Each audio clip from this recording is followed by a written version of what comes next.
How do you transform a cavernous cold church into a futuristic house? Or turn dilapidated old barns into stylish family homes? From industrial workshops to ancient windmills, this series follows brave homeowners. The original wall has come away from the chapel. As they take on seemingly impossible challenges. That isn't going to happen until next year, never mind 3 weeks' time. Absolutely barreling down. Of transforming historic structures never built to be lived in. We explore the ancient master crafts, an ingenious modern design it takes to build an impossible house. It's another bit of history saved. In this episode, a determined homeowner. Before, you wondered whether it was going to happen. Looking forward to it now. And an anxious builder. That's where I'm scared. That's where I'm nervous. Battle challenging spaces. This project's all about being round. Thinking outside the box, but inside the circle. Got it, so it should, in theory, all fit. We'll see. And brittle brickwork. We're scared in case it all collapses. To transform this historic farm building It's all about the history, retaining knowledge and a bit of respect. into the ultimate dream home. I always said I'd like a new house. I've got it, haven't I?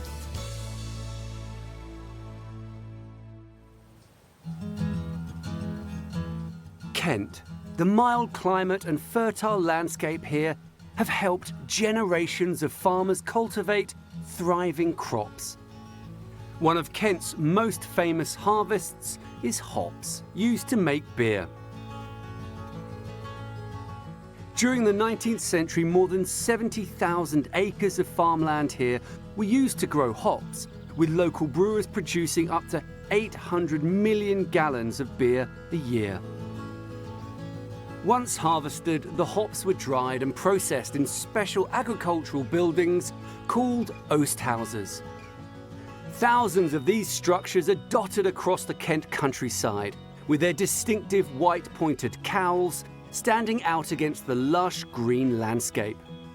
Modern beer production techniques have rendered these old buildings obsolete, but today many are being transformed to enjoy a new lease of life. These agricultural industrial structures are slowly being turned into homes. It sounds idyllic, but their conversions come with some very real challenges.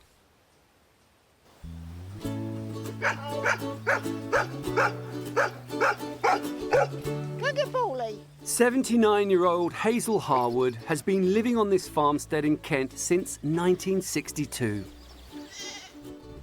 Hazel, along with husband Cedric, had 3 children here and ran the cattle farm for 55 years. We had dairy cattle, then we gave them up and had beef cattle.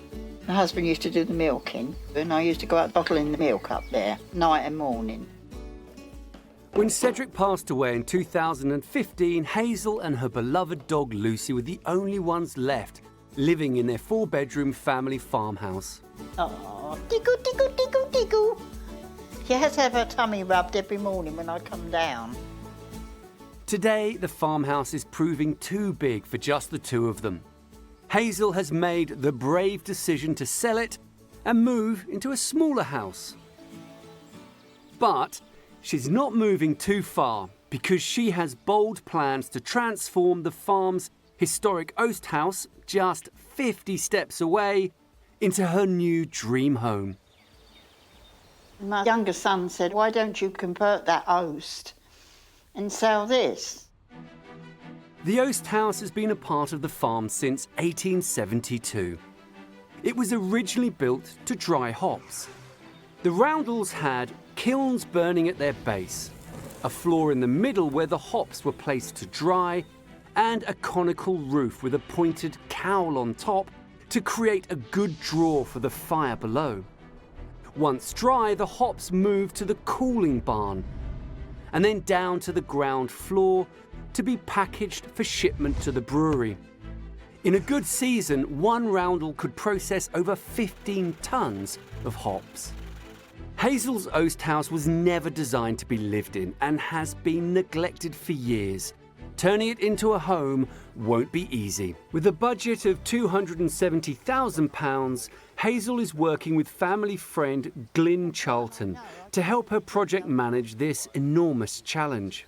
Hazel relies on me to make sure that it's all going favourably, and I think she just likes a bit of moral support. Ready? Talking to the builder when we were discussing the job, he said this lady knows what she wants and she wants what she knows. She wants to go and live somewhere comfortable for the rest of her life, and she's making the decisions here all the way through. Hazel has been using the Oast House as a garage and storage for farm equipment. Its traditional cone-shaped roof had to be removed 50 years ago. It'd be nice, because my husband, he took them oasts off years and years ago because they was a bit dangerous. I think it's going to take about 6 to 8 months to build it from the start. Yes.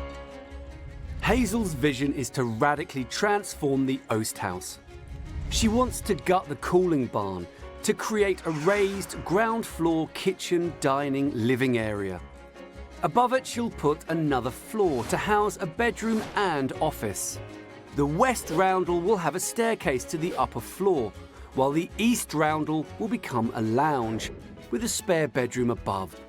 And finally, Hazel wants to put the coned roofs and cowls back onto the roundels to restore the original shape of the building. Work begins in the winter by wrapping the dilapidated Oast House in scaffolding and protective plastic sheeting. Out to here to the bathroom, 2.8.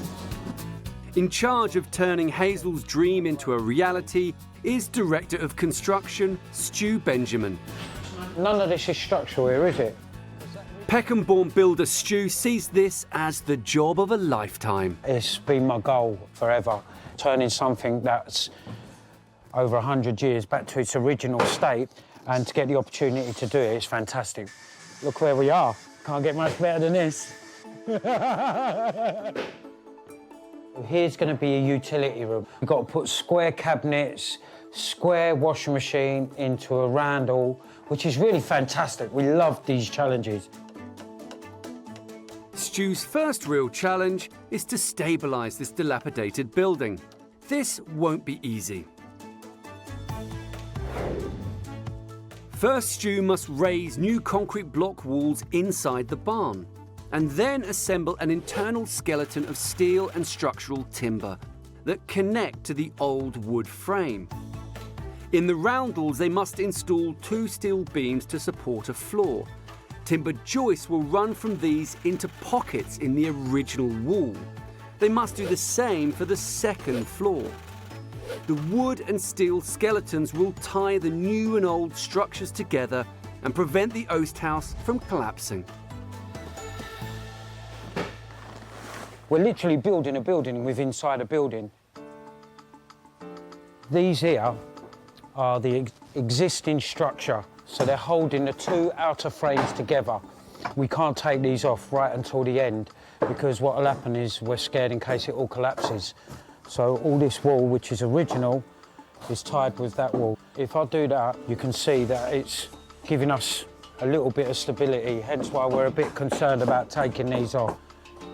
But we're leaving that right in. That's where I'm scared. That's where I'm nervous. The 147-year-old brickwork is crumbling like cheese. It makes Stu's challenge of building a new house inside the old structure even tougher.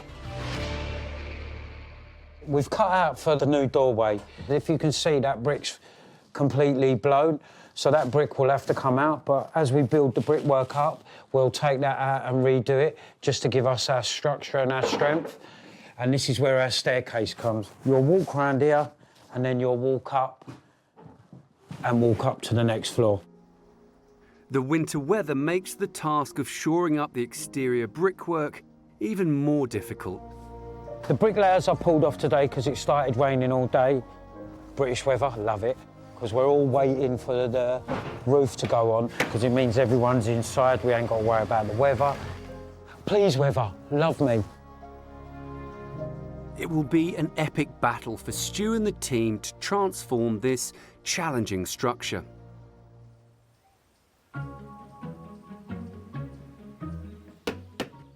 It's taken 3 months to stabilise the old structure's crumbling walls and seal the building from the elements. At the start of this project, the building hardly resembled an oast house at all. But after months of hard work, it's time to start rebuilding, resurrecting that most iconic part of any oast house, the roof. Around the edge of the roundel brickwork, Stuart's team must first cast a bed of sand and cement. On top of that, they'll put a wooden ring called a wall plate. To this, they attach 4 wooden rafters, which they connect with cross braces, and a wooden ring on top to give them strength. Then they add more rafters to make a cone-like shape and tie them together with wooden braces before covering the cones with felt and roof tiles. It rests on the shoulders of Darren Hole to erect the Titanic roof. So your insulation will come to there, and it will come out because you've got an inch here. Right. Darren runs a highly specialised 80-year-old family business that's dedicated to rebuilding and restoring the intricate roofs of oast houses. We try and keep it as original as possible, and that is pretty much the same as it was 100 years ago. It's crucial that the wall plate sits perfectly level, so that the tall cone-shaped roof doesn't lean.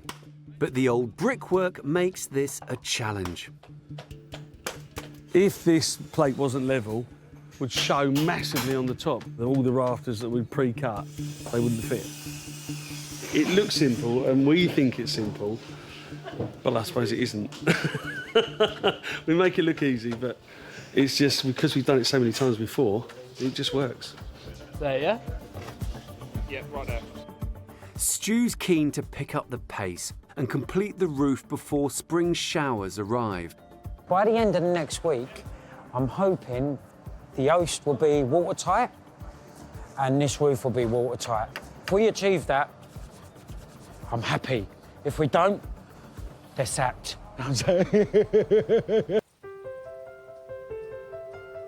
Today, there are only 2 traditional oast houses still working in Kent, and the hop season's harvesting is in full swing. The oasts here at Little Scotney Farm were built in 1871 and produce Scotney ale. Their inner workings offer a unique insight into how Hazel's distinctive shaped roof would have been used when the building was originally operational.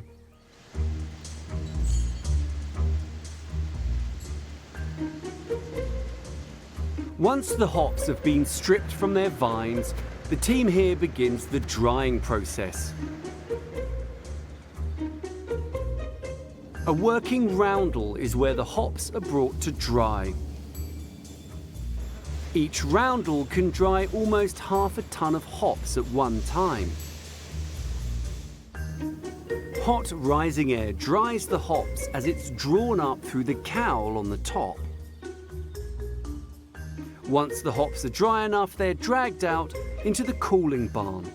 The hops are now dry and crispy, ready to be added to beer, giving it the unique, traditional, hoppy flavour. In a good season, this 30-acre farm can produce over 60 tonnes of hops. In 1878, hop farming reached its peak. 77,000 acres of the land in Kent was used to farm this crop. That's almost 154,000 tonnes of hops. This is the process that would have gone on in Hazel's oast house for 100 years. Hazel's 75-acre farm played a small part in this great British hop boom.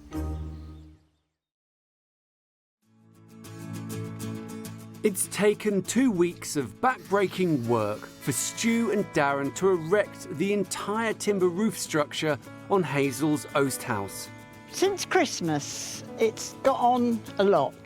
It's better now. Now you can see what's going on. Before, you wondered whether it was going to happen. Looking forward to it now. The next challenge is to seal the roof. To cover both roundels and the barn, the team are using traditional handmade Kent peg tiles. The guys are using a Tudor tile. They're called a Tudor mix. We wanted to make sure that the oast and the barn was all as one. As you can see, all the felt's on, they're battening out. They've been here for 1 day, and this is the progress they're making. What it means is we can start taking off the lid. We're in the dry. Fitting the rectangular tiles onto the cone-shaped roof isn't easy.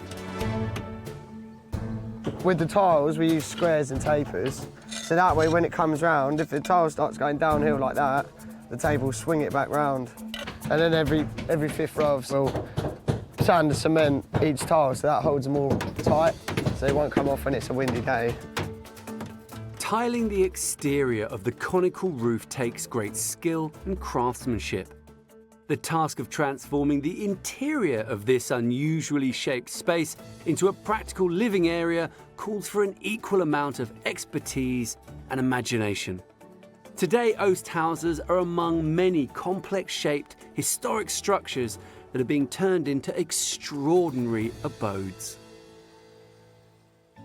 In 1820, there were up to 10,000 windmills dotted across the UK. Today, only 400 remain. Some have been given a new lease of life by being transformed into homes. In the Suffolk countryside, the circular form of this 19th century windmill proved a huge challenge for its owners, Natalie and Steve Roberts, to reconfigure into practical living space. Probably the main headache really was the fact that the building was round, and just everything had to be made bespoke to fit the fact that the building is round. There's pretty much nothing in here that's bought off the shelf, and if it is, we've had to adapt it to fit to the space. Natalie and Steve created a practical living space here by building bespoke furniture, curved worktops, and bedroom headboards that hug the round walls. A curved staircase fits the contours of the interior and leads up to a striking zinc-clad timber pod. The inside almost looks like the hull of a boat, and I believe in the past people who used to make the actual domes to the windmills actually used to be boat builders. The living space at the top is actually a surprisingly large space. It's very tall, a very, very cosy space. Innovative design and materials have helped breathe new life into this iconic piece of industrial heritage. Hopefully, when we're not here in another 100 years, it will still be here, albeit in a different guise from what it was like when it was originally built.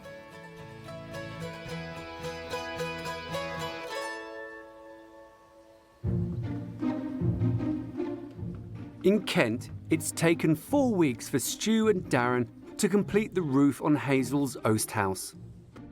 But a last-minute request, a new window, means they have to undo some of their handiwork. If I'm being honest, I'd rather they said that now. Last thing I wanted to do was plasterboard all this, plaster it, and then have to do it. That's what happens, that's building. Yeah, what's that say? Oh, what about the back? Conservation windows are a little bit smaller, but I didn't think we'd get it in there. If I'm brutally honest, I didn't think you'd get that size window in there. But yeah, job done. Yeah, that's in. Inside, Stu has devised an intricate plan to leave a smooth finish on the inside of the circular roundels. We put a 9mm plasterboard to get us off going, and then we put a 6mm plasterboard. That's more flexible and you get the bend, just to keep it all round so it keeps that symmetrical circle as much as possible. The heads as well, by the doors and around the windows, are really difficult because the windows are square and you're putting them into a round, so we've had to taper our plasterboard into the reveals. The cone-shaped rooms upstairs are proving a bigger headache. We cannot put a full sheet of plasterboard on here and hope that we get that round. So every bit of plasterboard will be cut to the middle of each joist, coming all the way down. I am so worried about this. This is like a horrendous job. While Stuart worries about the inside of the cone, the outside also needs work. It will soon need topping out with its defining feature, its white pointed cowls. From the 1700s right through to the 1900s, thousands of oast houses were built across Great Britain. There was a whole industry dedicated to their construction and maintenance. And if you search hard enough, you can still find remnants of that vibrant artisan community.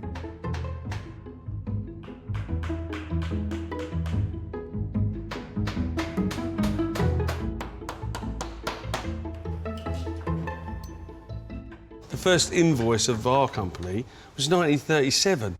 Every single one is finished by hand and built by hand. The original job of a cowl was to keep out the rain and draw up hot air from the kilns to dry the hops.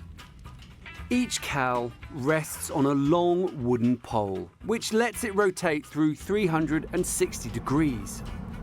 Its clever angled shape means that when the wind blows, the cowl always has its back to the breeze to make sure an oast house can work in all weather.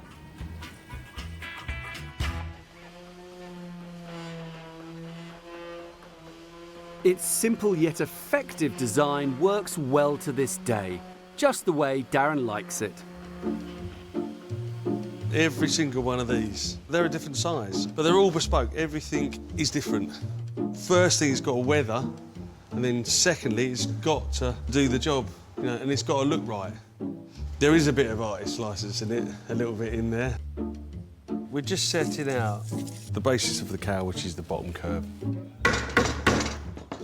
Darren prides himself on making every cowl in the traditional way. We could move it on, we could mill things out with a router, but do you know what? Why? Darren builds and restores around 200 cowls every year. Each historic cowl has its own tale to tell. Sometimes we get these in, and it might be 50 years old. We know it's 50 years old, because when we start to sand the paint off, you notice there's a green layer. So back in World War II, the Luftwaffe were using the white spots as they were flying over as reference points to plot their way to drop the bombs. And that's why they painted them out green up there, so they couldn't use them as a plotting point. And so it's history. I try and save as much of the original as we can. Darren's family kept cowls turning throughout the Battle of Britain. In this workshop, even the toolbox is an ancient artefact. This is why I've got so much respect for the ancestors. And I've got a saw like that, which is a sliding miter saw, but everything that we can do, they would do with these. This would have been used by somebody in my family 100 years ago. So imagine I'm pulling out a tape here that one of my ancestors would have looked and he would have gone, right, I'm going to measure that cross-drain, I'm going to measure the top of that kiln. And this is the tape that he would have used. It's just like, oh, it does my head in. I love it. It's all about the history, and it's all about retaining knowledge and a bit of respect. The business is now 4 generations strong, with Darren's 24-year-old son, Brandon, next in line to pass the knowledge on. Brandon's the 4th generation. I'm the 3rd. Then there's Dave, Spider, as we call him. He taught me. And then his father-in-law taught him, Arthur. There's a god. Yeah, it's pretty cool, mate. Pretty good. I love my job.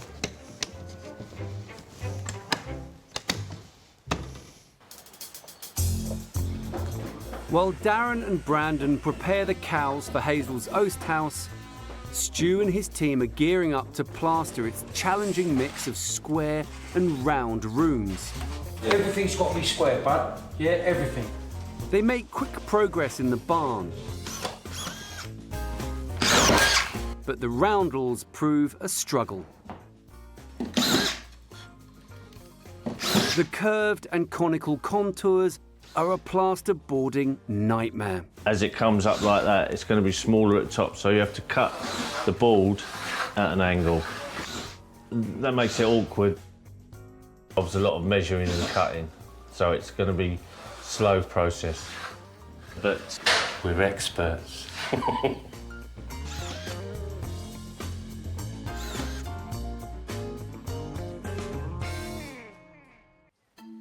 Following years of neglect, Hazel's Oast House is structurally stable, and its roof turrets have been resurrected for the first time in half a century. After 5 months, the structure is looking more like its original mid-19th century self again. Today, the team reaches a landmark moment. Darren is back on site to install the cowls. Right, so basically this goes in the bottom of the post. So that, and then we'll fit this into the top of the roof, and these work together. When we fit the cowl, this is fitted in the top of the roof, and then it'll be full of grease, and then before we fit every cowl, we always put the Queen's head in there, and the coin of the realm that goes in there, and then the cowl will come down with the pin in the bottom, locate in there with all the grease, and it will turn on that. It's really simple, not complicated, no bearings, nothing to go wrong, nothing to seize up. And it says it would have been 100 years ago. Darren has constructed the roof in the traditional way, but with one essential addition, a watertight cap. Originally, this wouldn't have been here. It would have been open, so the air would have come up through the kiln, drawn up through the cowl, and the front will suck the air out from inside and put all those flames up and get it all burning and get it drying, and it's perfect. But now, obviously, this is a house, and they don't want loads of water flooding into the roof. The cowl will work to a certain extent, but like when we have a false 9, it's blowing a hoolie and the cowl's rattling about and the water's flying everywhere, this is what that's for. The fingers of the cowl will ensure it still turns as they would have centuries ago. Darren has even added a personal touch for Hazel. Hazel, she loves dogs, so we put a dog on one finger. I think it's very similar to the dog that she's got now, so that'll work. And then the other motif is a cow. And obviously this used to be a cattle farm, so I'm guessing this is a little hark back to the history of the farm. So something new and something old, so it works.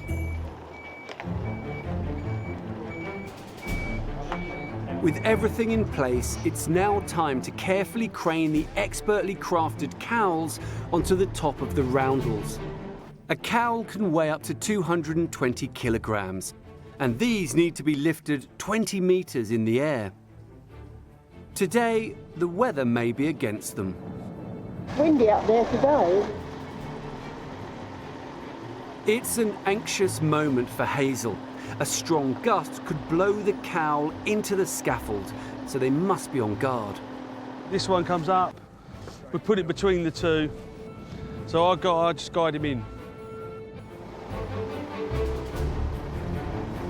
Well, you just get hold of it. You got it? One cowl craned up, one to go. Left, hold it there. That's it, stop. Now down. We're on. What a change from day one. I've been waiting for them to go on. That'll work, won't it? You have to try. Isn't it? That's it. Go on. Put it in. That's a bit harder. With both cowls in place, they can slot in the fingers. And you can take that out the back, right, in that, straighten the arm. That's the icing on the cake. It's absolutely perfect. It's back how it was 120 years ago. It's great, isn't it? It's lovely. I say it'd be nice when the scaffolding's down, you'll be able to see more of it.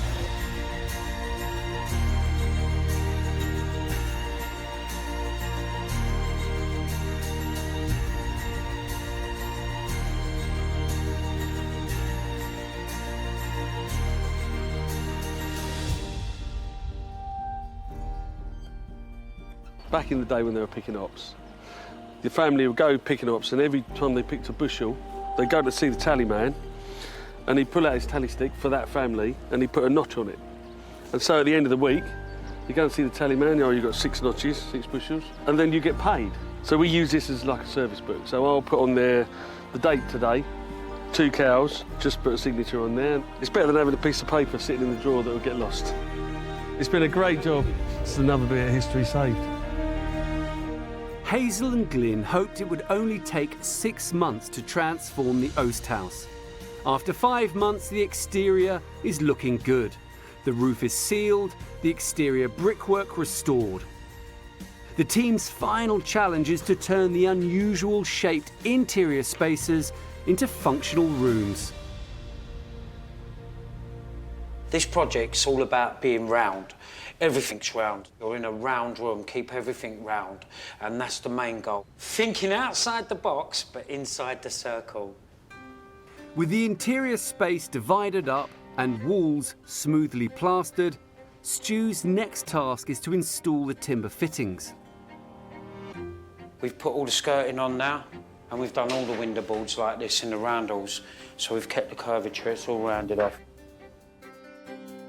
One of Stu's biggest challenges is to fit a square staircase to these round walls. His plan is to build it in many straight sections. Stu must connect each section to the curved wall, as well as a centre post that bears the weight. They must fit together perfectly and hug the walls precisely, so the straight edges blend seamlessly to the contours of the roundel. So this is my staircase. Each section of the staircase is being cut to size in a workshop off-site. I'm like a kid with sweets. The big question, will it fit? Yeah, the things with the Oast houses, it was never designed to have a staircase in the first place. So there lies the problem with these round walls. So it should, in theory, all fit. We'll see. Beautiful. Yeah, that's in. I'll give it a little bit of a wiggle. Yeah. Beautiful. Oh, and you've just missed my window board. Mate, it could not have been any tighter. So you knew that, Steve? I knew the window's there, yeah. Probably not quite as tight as that.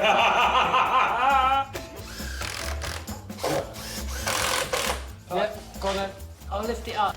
It's good to be like living in the area and actually working on some of these old buildings. It's nice to see them coming back to life. With the staircase in, the team races to complete the finishing touches. It's always like this at the end of a job. Go, go, go.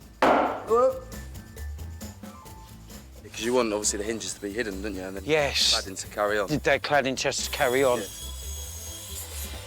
When all the pressure's on, you just reflect and think, do you know what?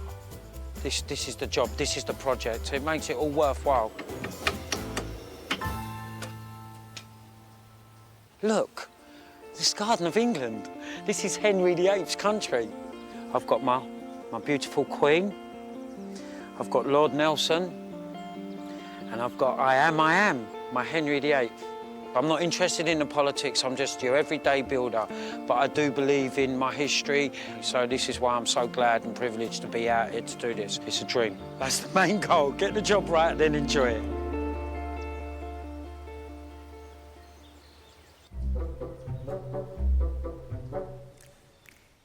At the old farmhouse, 79-year-old Hazel is gearing up for her first house move in 57 years. We've already packed a few things up, you know, different bits and pieces, photographs, ornaments, getting it all ship-shaped. Years ago, my husband used to say that would make a nice house, the Oast, and it's come true.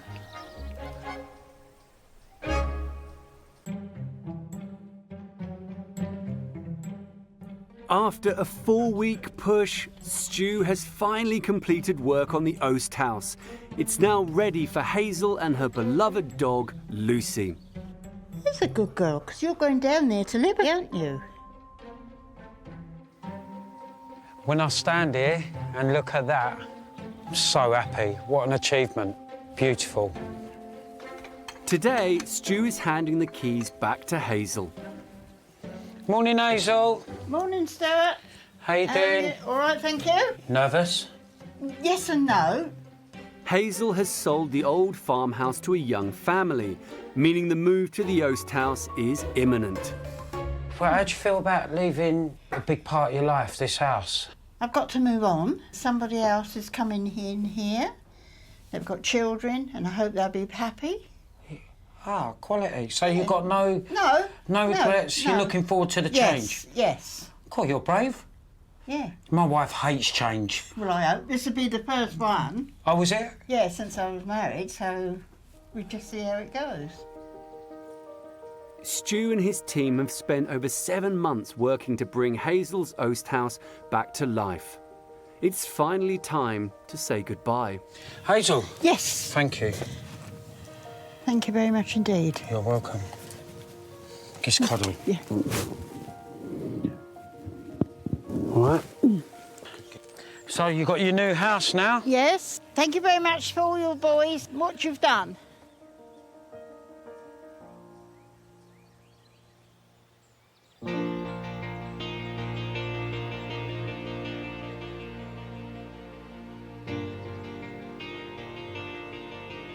Eight months after the build began, Hazel has left the old farmhouse and moved into the completed Oast House.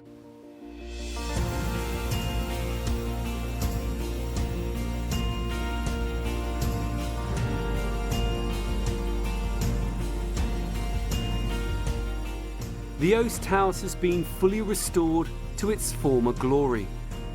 The black traditional timber barn and the 2 circular cone forms are once again interlocked. The curved surfaces and brick details support the clay-tiled conical roof, with Darren's cowls sitting pretty on the top. It has undergone a truly remarkable transformation by mixing intensive labour and fine craftsmanship. This old farm workhorse has been reconfigured into a comfy house. But after living in the old farmhouse for over half a century, is Hazel calling the Oast House home? You soon settle in. I never did like it in over there. So when I come here, it feels like home.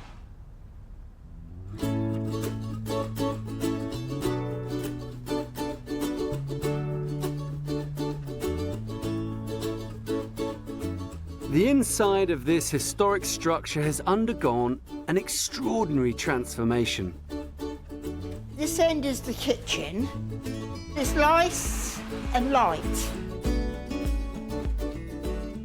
Downstairs, the open-plan kitchen dining area leads into the 2 circular rooms. The east roundel is Hazel's new living room. This is the front room. It just looks nice in here. I can still look out the windows and have a nose and see what's going on.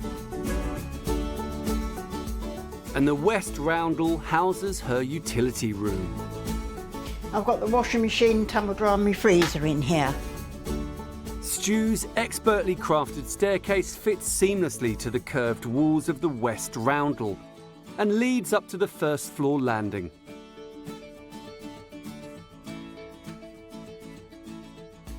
This is the half roundel, what was like downstairs.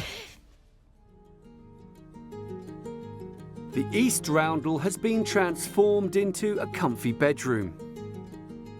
This is the other oast, and it's been made into a bedroom. And there's the cowls go up there, right up the top there. The old cooling barn now houses Hazel's bathroom and bedroom. This is the bathroom. In the shower room is a wet room, actually. They've made a good job of it, you must admit.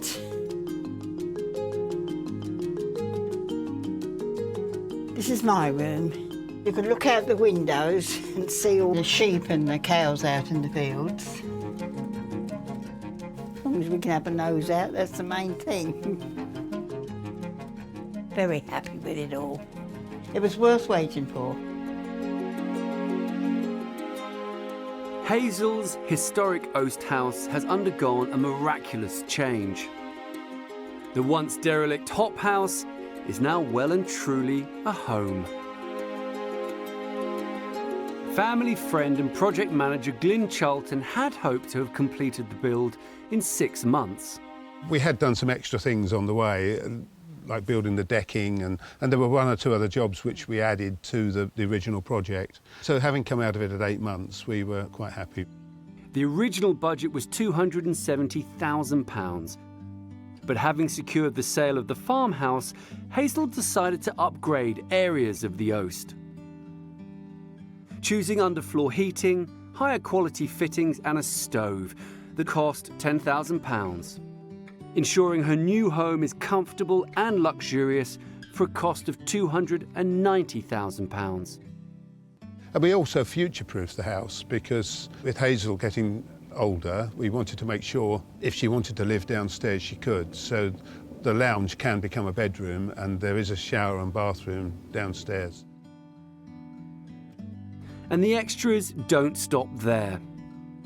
We decided to add the garage and some decking, and we ended up at around the £325,000 mark. Working together with the builders and the guy doing the plans, we thought we'd got something that Hazel would like. Thank goodness we did.